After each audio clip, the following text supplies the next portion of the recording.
agus dó mícho ísih cinn bicin me dhéon clechci an nid an dúis mit bh úsa óg. Fast suas an amráke sé chanéige chalíine chan sinach na panach nach bhar nuch lech cholepáile agus chlóna bhil dul michile bhile agus ráutacin ráut na manach agus sé ein na féidir nuneach sat amach a gabhhanach.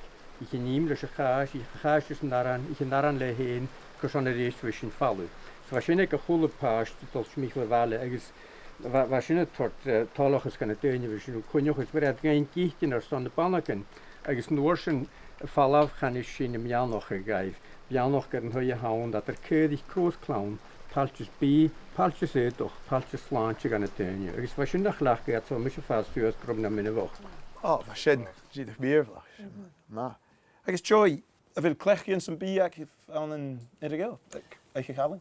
Well, hóca mi sé tíad mór mar sin chará ranan mar sin a cinne, sé bheith a cinne ach go big sin ulastai, gur ige mianaiche, agus is dé sin bheith mahar a fallh agus na bheith sinne ústa go leor lí me bhahar lein dul códarí, bheith géis na dul. Bheith be céala ar dúine is a bhelas, bha faranium iad mahar an nuair sin, chana get de